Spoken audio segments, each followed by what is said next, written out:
2019 State of the City Address. Please rise for the presentation of the colors by the Los Angeles Police Department Honor Guard and the national anthem, sung by Police Officer Rosalind Curry.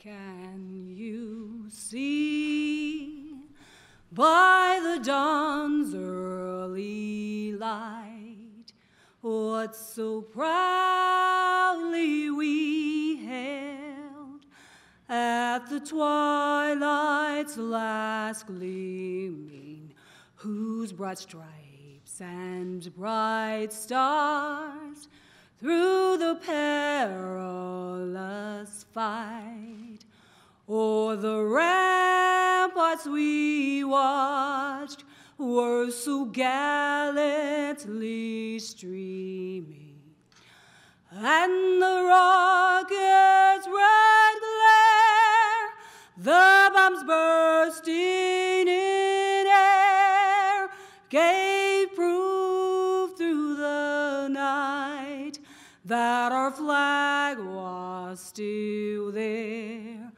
Oh, say does that star-spangled banner yet wave o'er the land of the free and the home of the brave?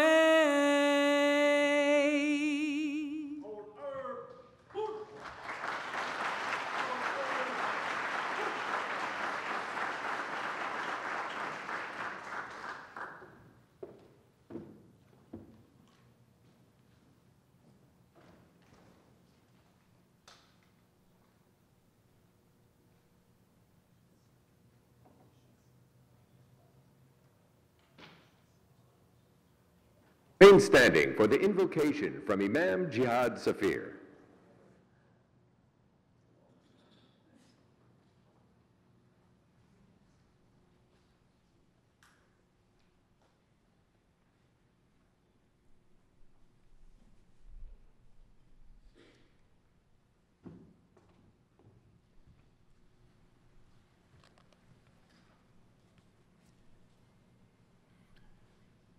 Bismillahir Rahmanir Rahim. In the name of God, the most merciful, the most compassionate. Our Lord, nothing takes place except by your permission, and by your permission only do we gather in the beautiful Los Angeles City Hall for such an awe-inspiring event. Therefore, it is befitting that we beseech you by your holiest of names. Al-Kareem, you are the most generous, and we are lost without your generosity. As-Salam, you are the source of peace, and we are lost without your peaceful presence. Al-Wadud, you are the loving one, and we are lost without your love. Al-Adl, you are the most just, and we are lost without your justice. O possessor of beautiful names, beautify our characters as you have beautified our bodies. O turner of hearts, turn our hearts towards your generosity, peace, love, and justice. Our Lord, with humility, we seek your assistance. I come before you as your servant, as an imam of Islah LA in South Los Angeles. Lord, how can I be a better servant leader? How can I better serve the people of Los Angeles?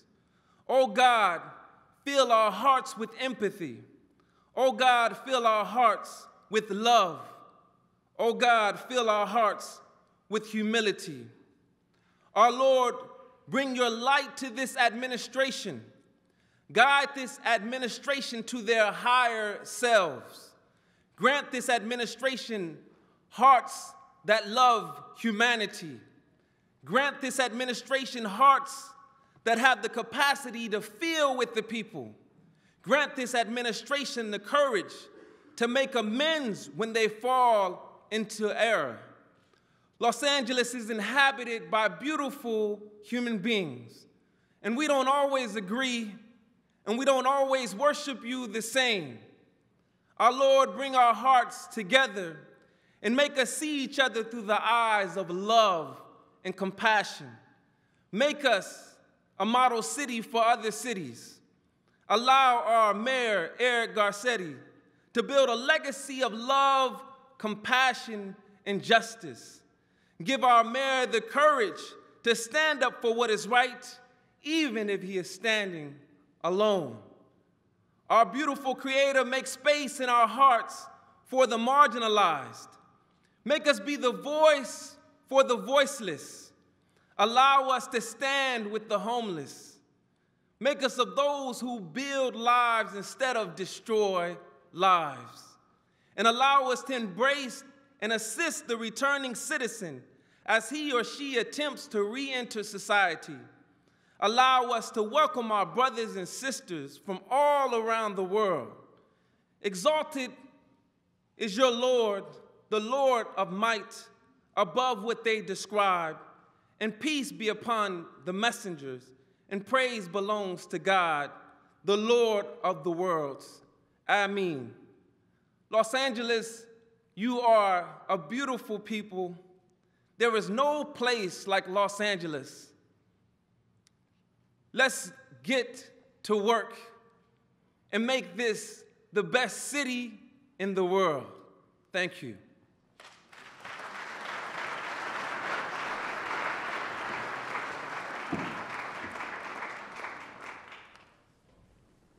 Ladies and gentlemen, the 42nd Mayor of Los Angeles, Eric Garcetti.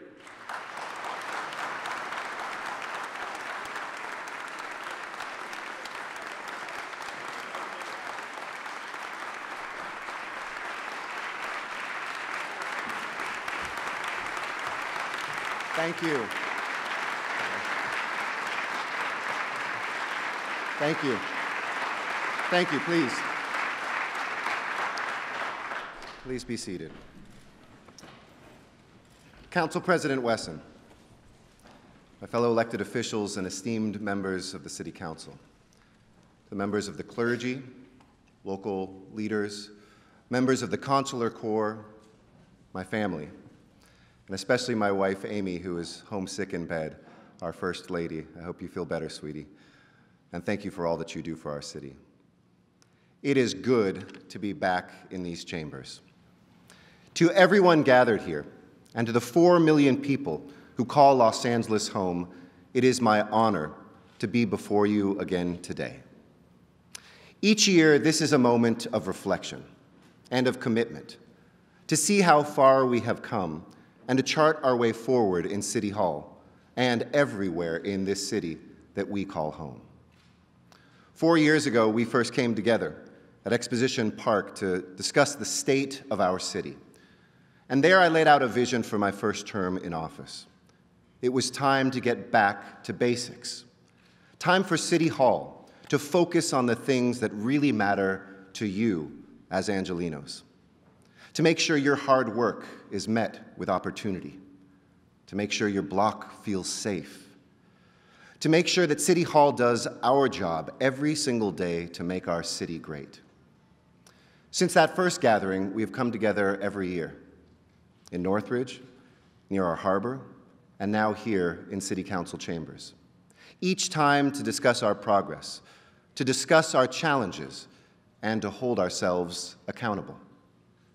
For 4 years, we have worked to improve our city today without losing sight of what we must do to define the Los Angeles of tomorrow.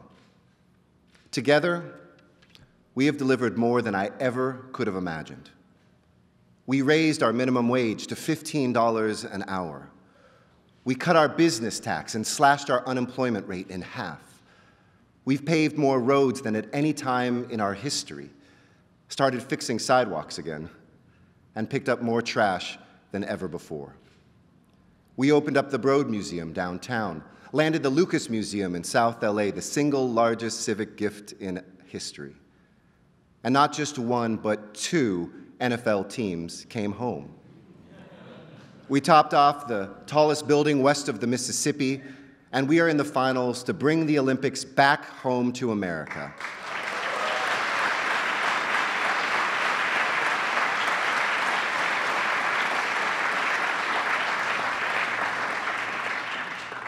These things didn't happen by accident. They happened because we went after them. We built coalitions on the minimum wage, pushed past skeptics on the business tax, cut red tape to speed up construction, and won billions of dollars of federal and state money for our film industry, for our river, our education initiatives, and our transportation projects. We proved that City Hall could focus on the basics and get the job done. But our work will not be measured just by what we do for ourselves today. It will ultimately be remembered for what we leave behind for our children and our grandchildren. That's why after 3 years of success, we reached for a once-in-a-generation change. And we went to the ballot, and we asked the people, are you ready to plan the next 50 years?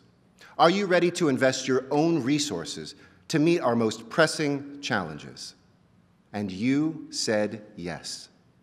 You voted yes for your future. You voted yes for a city without encampments. You voted yes for a city that fixes its streets and expands its subways. Yes for more affordable housing. Yes for more parks. Yes for better for community colleges. And just as important, you said no to a devastating building moratorium that would have shifted our economy into reverse. Today, Los Angeles, we are thinking big.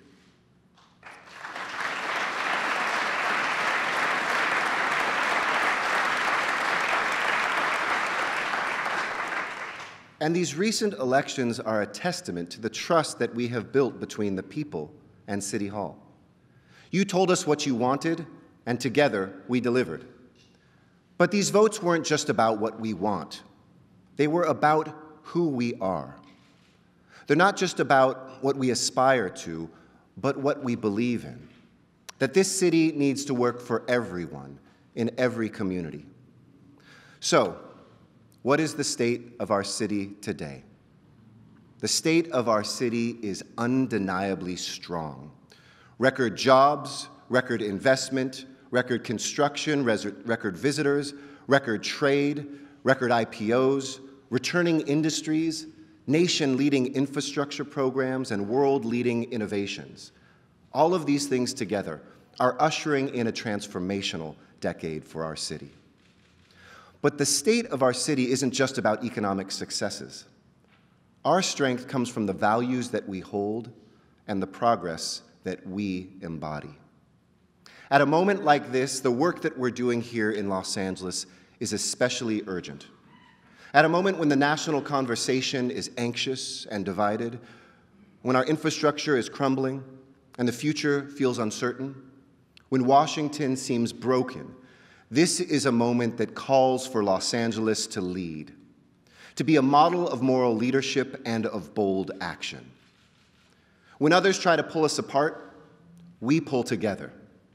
And while others are obsessed with the most powerful person in this country, we are empowering the most vulnerable in our backyard.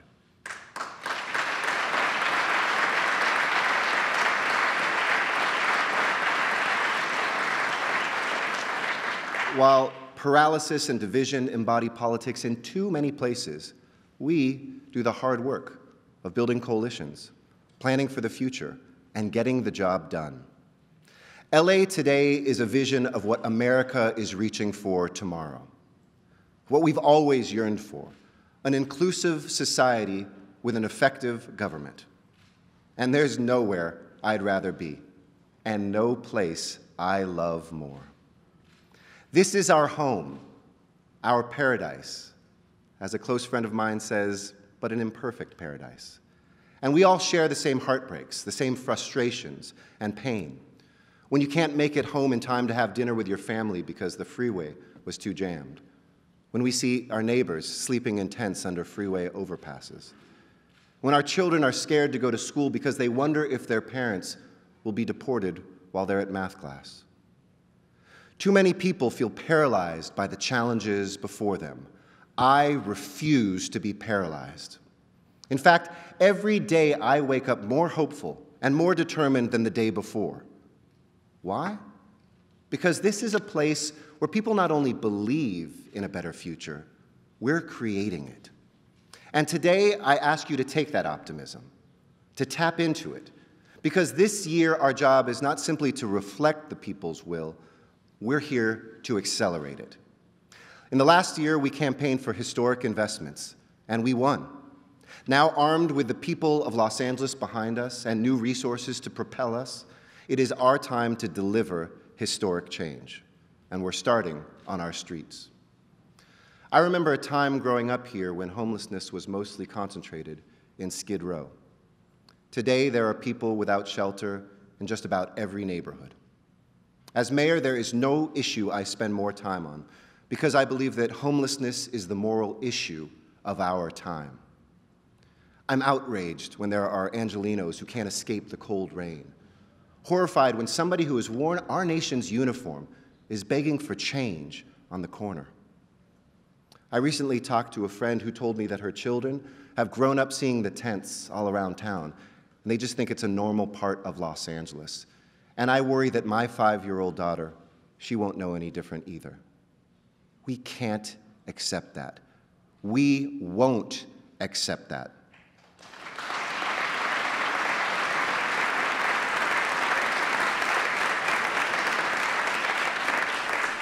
And together, we have made significant progress. Since 2014, we've helped 24,000 men, women, and children find safe homes, more than 9,000 in the last year alone. These are real people, real stories, real lives, and real results. But the problem persists. That's why we wrote Measure HHH. And thanks to this council and then the voters who passed it, we are going to more than triple our production of permanent supportive housing in the next 2 years.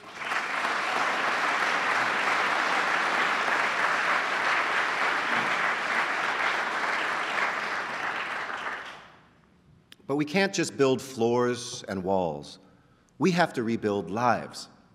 And that's why we fought so hard to pass Measure H with Supervisor Mark Ridley Thomas, so we could generate $355 million a year to expand mental health, substance abuse, and employment services across LA County, getting people off the streets, back on track, and into homes of their very own.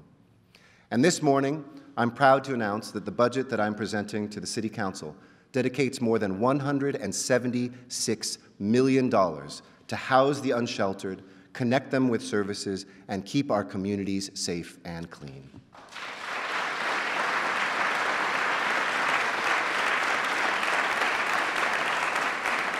You see, we are not here to address homelessness, or manage homelessness, or even reduce homelessness. We are here to end homelessness once and for all.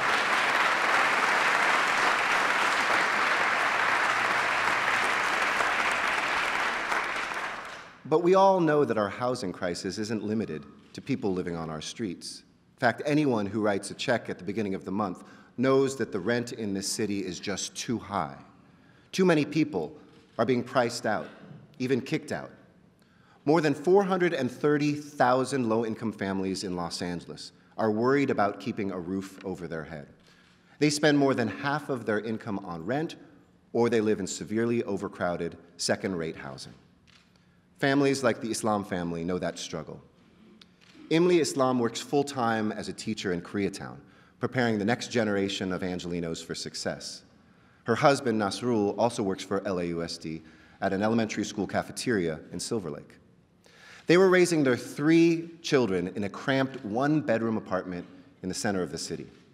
Every morning, the family competed for the time in their family's only bathroom.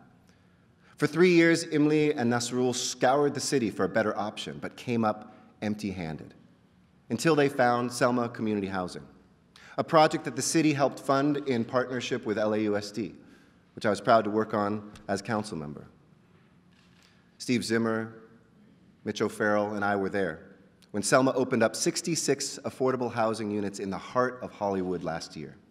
And the Islams are some of its newest tenants. Today, they can afford their rent. Their sons have their own rooms. And the family is enjoying a resurgent Hollywood that surrounds them instead of being priced out of it. But these stories are too rare. Too many still have to choose between making rent and making dinner. In the face of devastating federal and state cuts to affordable housing, it's our responsibility to help step up and create more of these success stories. Now, this is Los Angeles, so you better believe we're getting creative about how we build and preserve affordable housing in City Hall. We're letting more homeowners build in their own backyards to open up more affordable living spaces. We passed an historic policy to ensure that 35% of all housing on Metro-owned land will be affordable. We fought for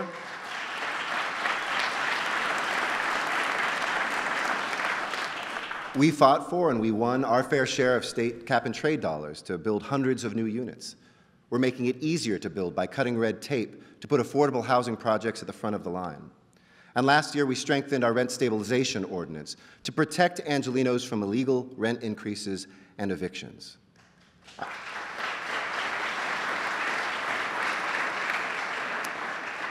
I'm proud that we're more than halfway to my goal of building 100,000 new units of housing. But it's still not enough. I want a future where no one is crushed by the cost of rent. And that's why I'm calling on my friends on the City Council to pass the affordable housing linkage fee and do it now.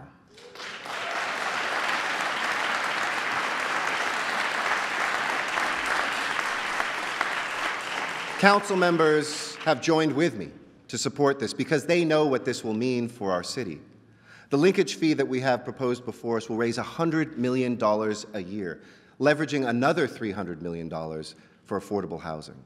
Combined with HHH, it will allow us to more than double housing production, affordable housing production, here in Los Angeles.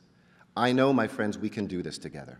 And we can drive down the price of housing in every district, in every neighborhood of our city. And when we do, we will preserve the quality of life in our communities. We will reduce traffic because people are closer to their jobs and their families. We will help the people who revitalize neighborhoods not get kicked out of those neighborhoods.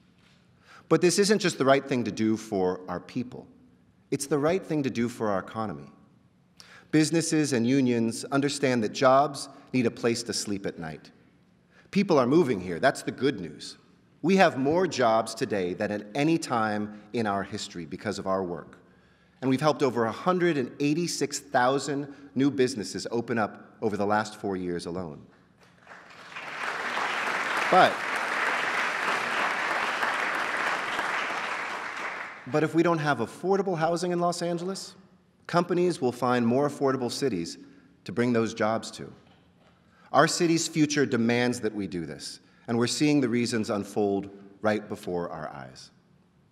We need to build more housing, but as a city, we also need a blueprint that reflects our future. We can't be passive when it comes to our aspirations, simply waiting for projects to be proposed or deciding what to build on a case-by-case basis. We need Angelenos to share their vision for their own neighborhoods and help imagine the Los Angeles of tomorrow.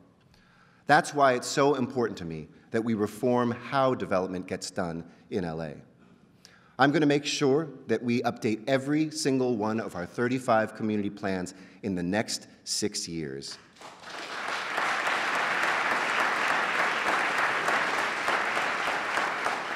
And despite a nervous smile from Vince Bertoni, we're going to have 10 finished plans in the books by the end of next year.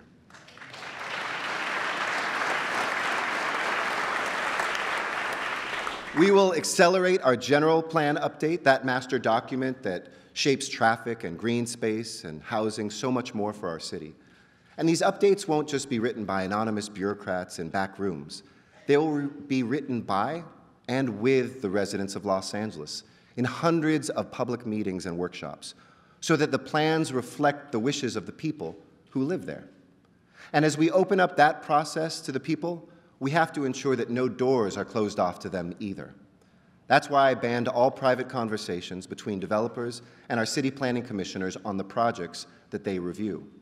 We must restore trust and transparency to a process that too many people see as insiders only. If we're going to get ahead, we've got to get moving. And that's what Measure M is all about. The largest transportation initiative in the history of the United States ×2. I crisscrossed Los Angeles County campaigning for it. You supported it. Now it's time for us to deliver.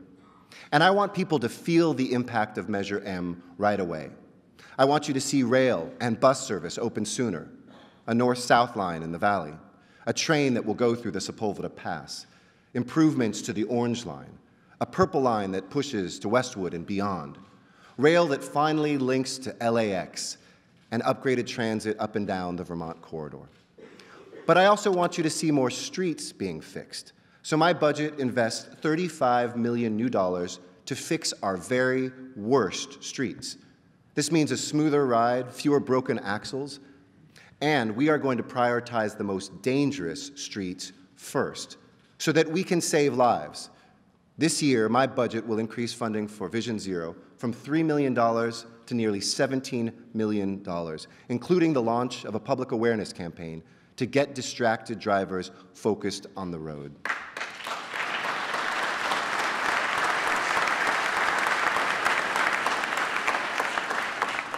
Fixing our roads and reducing traffic fatalities, they're not competing priorities. They must be one and the same.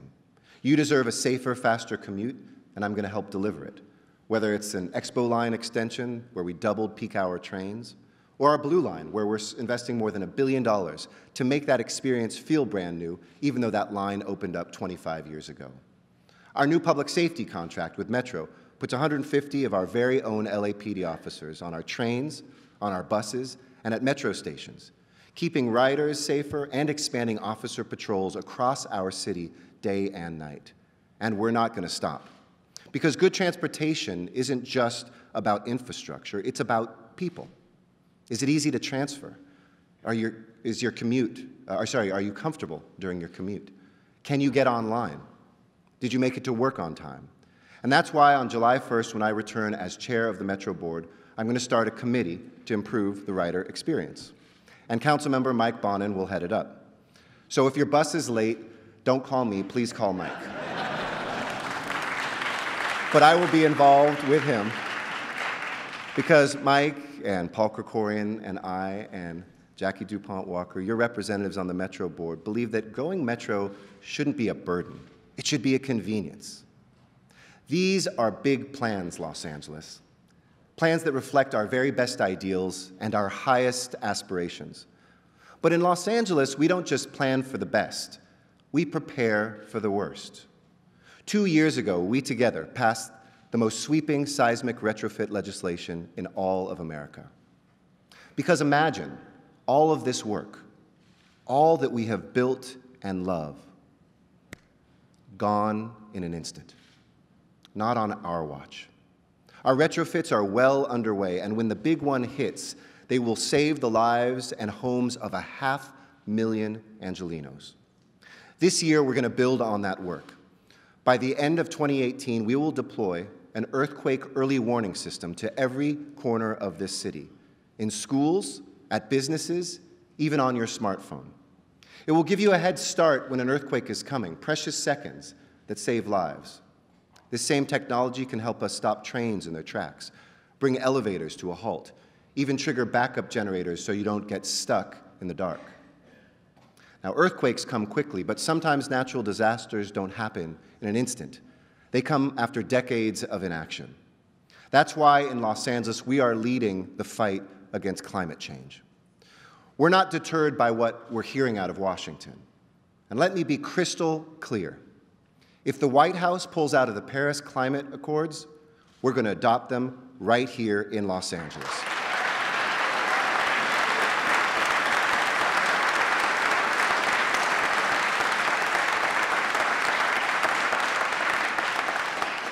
If the federal government skips off on its responsibilities, we'll be ready.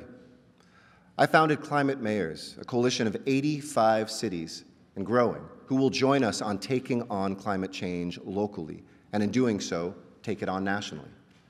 This new EPA may want to return to the days of coal and smog, but here in LA, we're going to make DWP coal-free by 2025.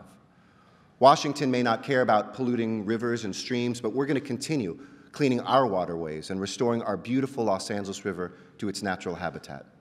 In fact, Gil Cedillo and I were together when we bought the G2 parcel, and thank you to this council. 42 acres of new green space, which will help open up a river that over a quarter of LA's residents can walk to.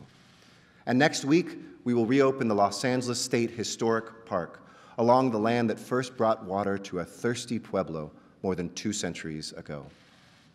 DC may not think that environmental justice matters, but for us, it's a fundamental value. It's something that we fight for. We fought for the people of Boyle Heights, poisoned by a battery factory. We fought for the people of Porter Ranch, choked by a gas leak. And for the first time since the 1980s, we hired a petroleum administrator who will ensure that people living next to oil wells across the city, from University Park to Echo Park, from West Adams to Wilmington, will finally get some justice too.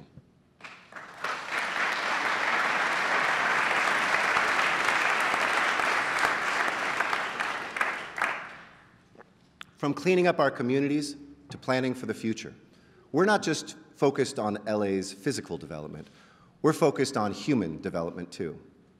We're building an economy that doesn't leave anyone behind, and we're supporting education that sets our young people up for good jobs, helps them think critically, and prepares them to change the world. We aren't going to be distracted by debates between adults because we're focused on kids. A young girl doesn't drop out of school because of tenure rules or what union her teachers are a part of.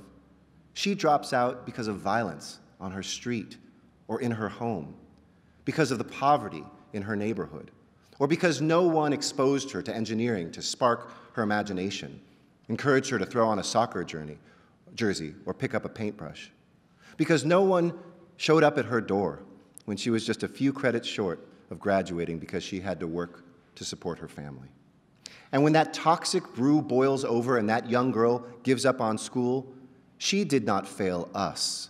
We failed her. If we want our students to succeed, we need to look at the whole picture. We need to bring all of our resources and ideas to bear. That's how we'll help students get their diplomas and move families into the middle class. A good education begins with ending poverty. That's why we fought to be the first city in the nation with 2 promise zones. Together, they're nearly the population of New Orleans. So when we make a difference there, it's on a massive scale. In Central LA and South LA, they represent the promise of and the promise to our residents that the city of LA will be there to help you succeed. Since 2013, these promise zones and our promise neighborhoods, including the one in Pacoima, have helped secure $290 million in federal funding to combat poverty and improve education. We see the impact of those dollars in the life of Eileen Garcia and her 1-year-old son, Nicholas. Eileen is a senior at the STEM Academy of Hollywood in one of our promise zones. When Eileen gave birth to Nicholas the summer before junior year, she was afraid she'd have to drop out. There was so much responsibility at home. She had a newborn baby. Her mother was undocumented and didn't speak English. Her father had walked out on the family a long time ago. And her younger sisters needed Eileen to be that second parent that they didn't have. But Eileen was also a regular at her high school's college center, which exists thanks to the Promise Zone. When she told our staff there that she wanted to get a degree, they helped make it happen. The Promise Zone helped her get a summer job, which helped her mom pay the rent.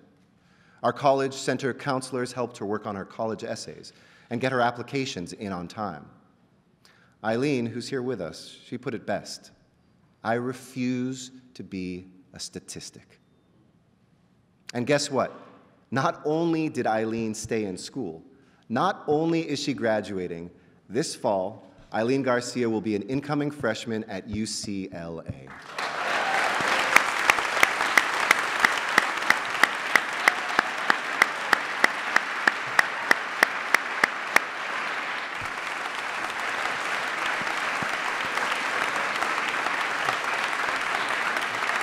Congratulations, Eileen. Congratulations, we are so proud of you. And while Eileen is exceptional, she isn't alone. At STEM Academy of Hollywood, we have raised graduation rates from 70% to 93% in just 2 years. Across our Promise neighborhood high schools, 86% of students are now graduating in communities where 90% of the students are on free or reduced lunch. That's an all-time high. So don't tell me your zip code determines your future. In LA, we are proving every day that it doesn't have to. And our vision isn't just for Eileen, it's for her son, Nicholas, too. You see, when he starts school, Nicholas will automatically get a library card, just like every child in LAUSD. Thanks to my Student Success Program, all students will have access to what lies behind our library doors, from homework help to STEM education. And we're going to make sure that Nicholas has access to after-school programs, like summer learning. We know that students who are involved in summer programs are 20% less likely to drop out because they don't spend July forgetting what they learned in March. Last year, the LA's best summer program served nearly 6,000 young Angelenos. This year, we're going to grow that number by 1,000. That's 1,000 more students who will receive the benefits of LA's best all summer long, improving their reading skills, exposing them to new ideas, and opening their eyes to the world around them. I've been an LA's best parent, and I know that these programs work. And when Nicholas gets a little bit older, we're going to be there again for him, this time to help him get a summer job. Since I became mayor, I'm proud that we have more than tripled the size of Hire LA's youth, from 5,000 to 15,000 jobs. And by 2020, we're going to grow this program again to 20,000 jobs so that we can say to every young person in need, if you want a job, you've got a job. And when Nicholas graduates from high school, we'll be there to help him go after that college degree. 1 year ago, I vowed to make Los Angeles the largest city in America to offer 1 free year of community college to every LAUSD graduate.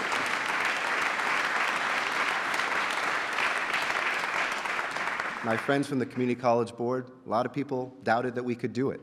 But this fall, together with LAUSD, we will deliver on LA's college promise. And when that first class starts its freshman year, instead of a lifetime of debt, they'll be ready for a lifetime of success. And part of that lifetime of success is a good middle-class job waiting for you when you graduate, a career as a police officer or an engineer or a gaffer. We aren't just chasing jobs that pay $15 an hour. We're going after jobs that pay $50 an hour and more, and do it for a lifetime. That's why we're going to create a lasting pipeline to the middle class through Measure M, with a program called Workforce Investment Now. WIN LA will help generations of engineers and new construction workers raise their families on jobs that reduce traffic and shape LA's future. I'm talking about more than creating jobs. I'm talking about nurturing lifetime careers.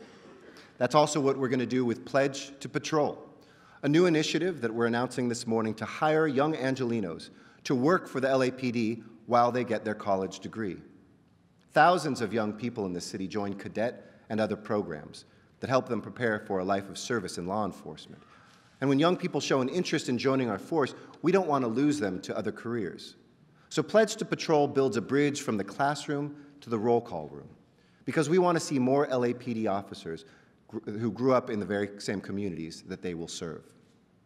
Good jobs also come from our legacy industries. That's why I led the campaign to pass our state's film tax credit, which has already brought 50,000 jobs and $2 billion in spending back home.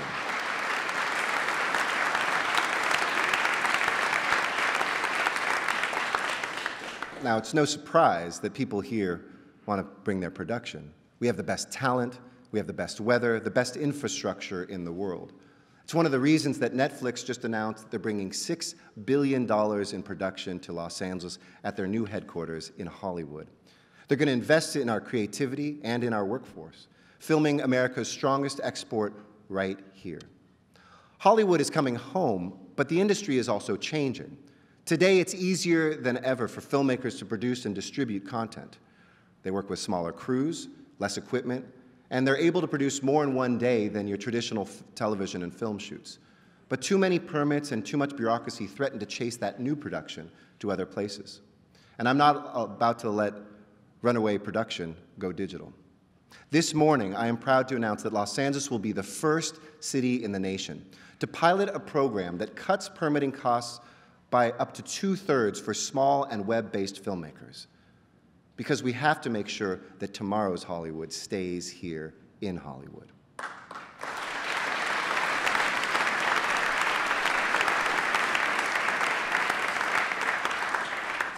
Our economy is strong, but our future LA economy cannot be strong until it is strong for everybody. 3 years ago, when I stood up the first Office of Veterans Affairs here in City Hall since World War II, I told LA's veterans that if you served our country, it was our turn to serve you, to connect you with housing and with jobs, and we launched the 10,000-strong Veteran Jobs Initiative. By the end of this year, we will not only hit, we will exceed that number. And last year, we became the largest city in America to ban the box, so that a single check mark on a job application will no longer stop people from becoming contributing members to our society. You see, we are all better off when Angelenos who have paid their debt to society are met with opportunity. Angelenos like Patricia Allen. Years ago, desperate for money to support her child, Patricia committed a crime and served her time. A criminal record when she got out made finding work very difficult. But Patricia didn't give up trying, and this city didn't give up on her. Today, she's a union construction worker, building the Crenshaw LAX rail line, just blocks from where she lives in South LA. And when her 15-year-old son, Jalen, stops by the worksite, he sees his mom motivated and working hard to make this city and their family's life even better. This year, Los Angeles is on track to link 1,000 formerly incarcerated Angelenos like Patricia to jobs. Because 70% of people who walk out of jail are unemployed. More than half of them are reincarcerated. But if they land a job, those odds plummet to less than 10%. We are safer and our economy is stronger when we stop that revolving door that sends people from the streets to the prison cells and back again.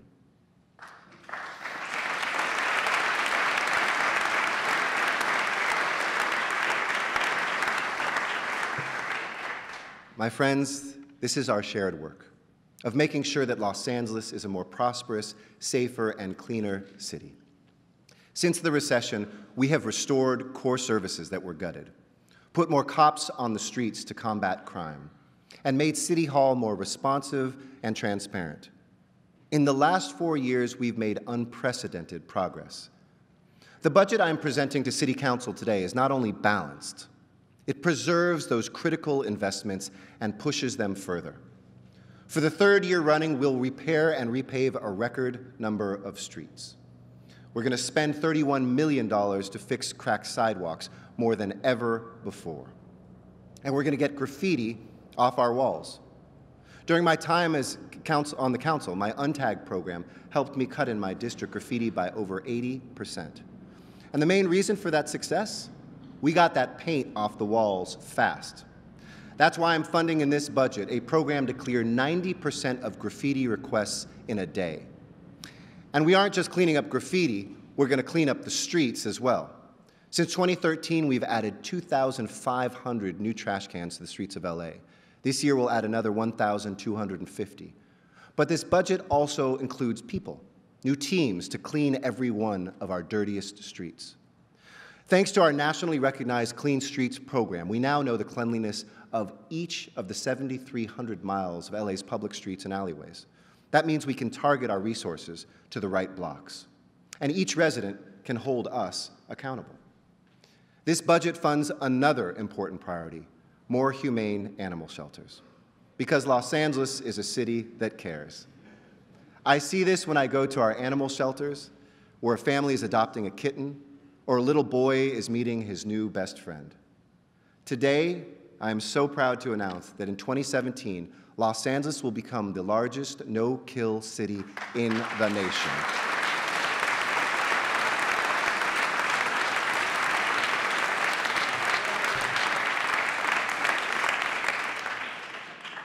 And Councilmember Kretz will be there to hold your kitty. Quality of life also depends on the safety of our neighborhoods. Thanks to the incredible work of our police officers and our public safety professionals and intervention workers, I am proud to say that crime has leveled off since last summer, and all violent crime this year is again going in the right direction, down. It's down 4% this year, homicides alone down 8%. But we have to keep pushing. And that starts with getting more guns off the streets and putting more cops on them.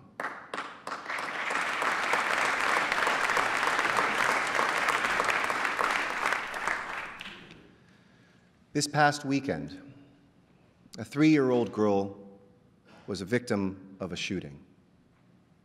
A 3-year-old girl.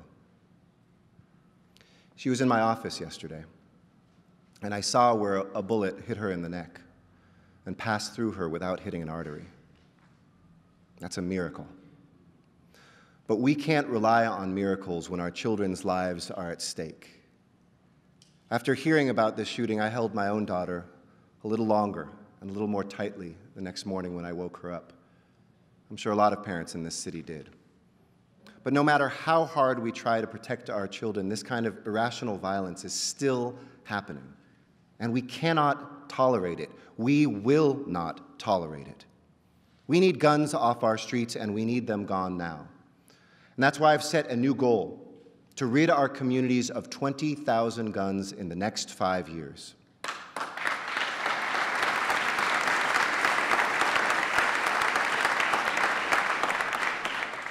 Working together with our city attorney and our council leaders who have committed themselves to this work, we'll expand our successful gun buyback program, but we'll also create for the first time a crime gun intelligence center to coordinate local and federal resources in communities that are hardest hit by violence.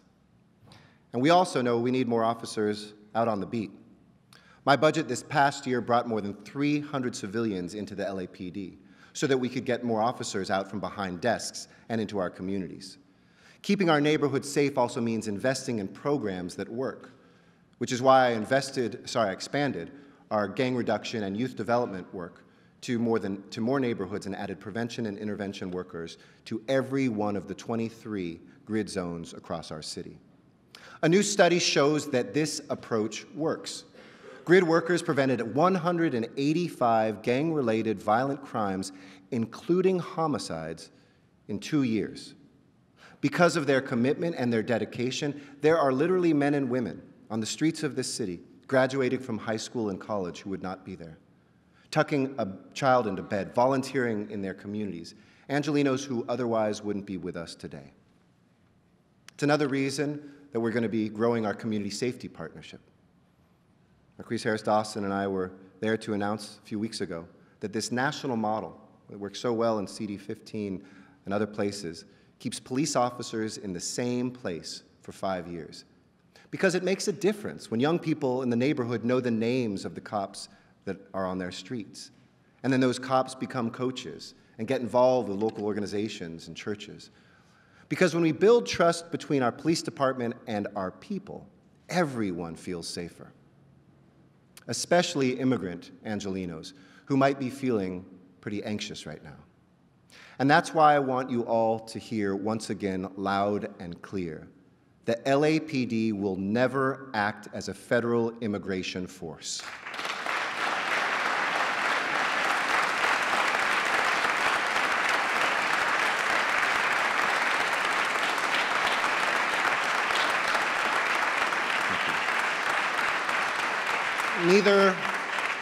Neither will our airport or port police or our firefighters, because keeping our city safe means not making victims or witnesses afraid to report a crime. Ustedes pueden confiar en los oficiales de la policía de Los Ángeles. Ellos están aquí para servirle. No tengan miedo de denunciar un crimen. Los oficiales del LAPD no les entregarán a las autoridades federales de inmigración. We want people in this city to earn legal wages, pay taxes, and start businesses, not be pushed into the shadows. That's why here in Los Angeles, every city facility, service, and program is available to every resident, regardless of their citizenship or immigration status.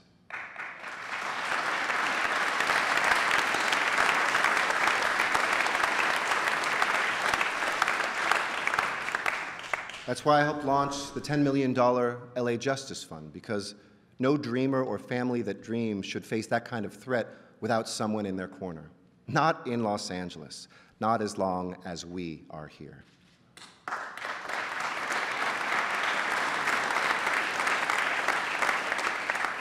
And I know Angelenos agree with me. I saw that spirit in the people who rushed to LAX to fight for immigrants and refugees earlier this year. People like Talia and Linda, an immigration attorney who spent the entire weekend volunteering at LAX. The days out there were long and hard, but thousands of people turned out at the airport to bring food and water to the volunteers, to march through the terminals holding signs that read, "Let them in, and you are welcome here." For Talia, whose own grandparents fled Poland, whose father was born in a refugee camp in Austria, it was a heartbreaking but inspiring weekend. She talked to so many worried families, worked to get a young woman with a student visa off a plane stuck on the runway, and she saw the power in Angelenos unified around a common cause. Talia said she never felt so ashamed of Washington, but so proud of Los Angeles. Thank you, Talia.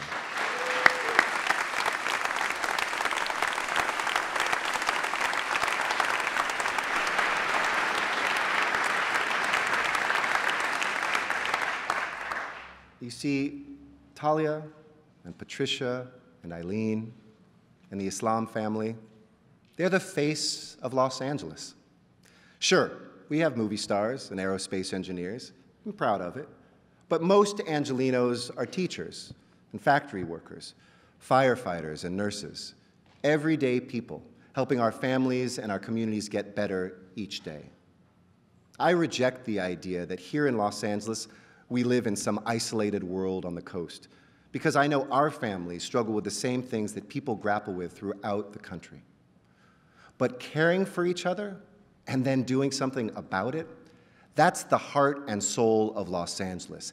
That's what sets us apart. Because in this city, we don't fight with each other, we fight for each other.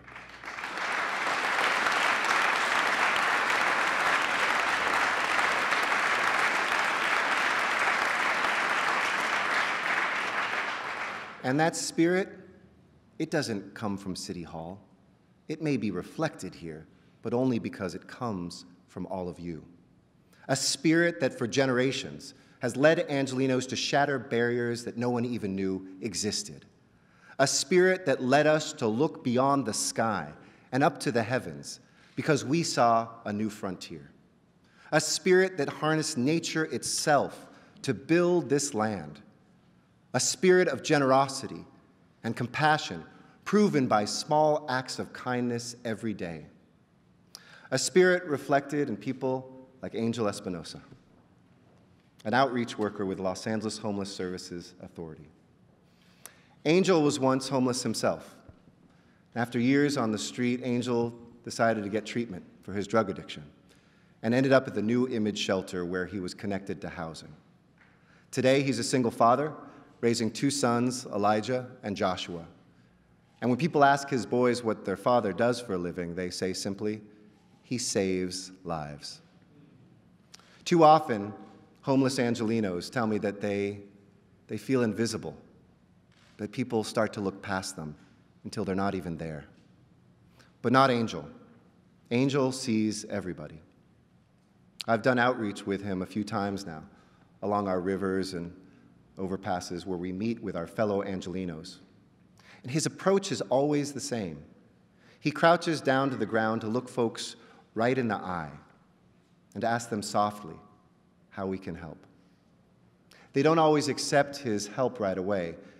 He knows, and I've learned, that doing good takes time, persistence, trust. It takes love. He is an angel in this city of angels, a reminder of the work that we should be all proud to be a part of every day. For 4 years, I have been so honored to be your mayor.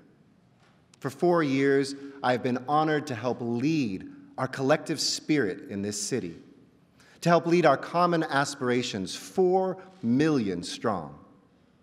And most of all, I have been honored to serve all of you.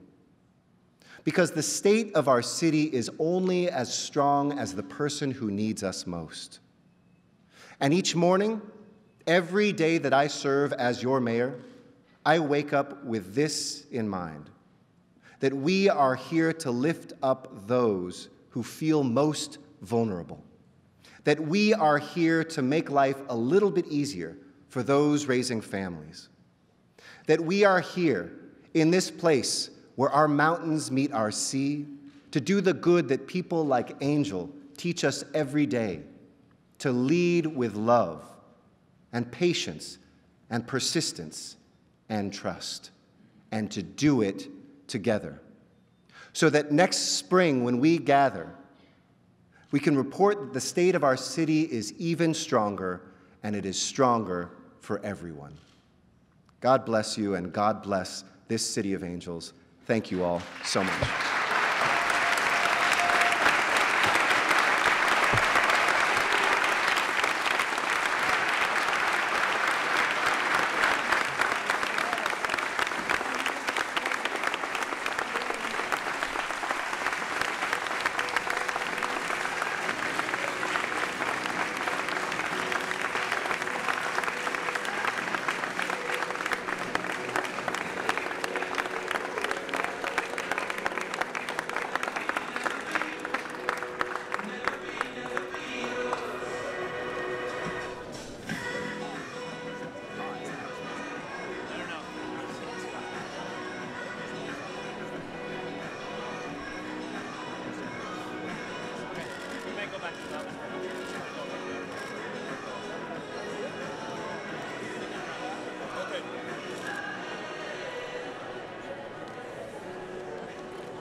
Before we get in.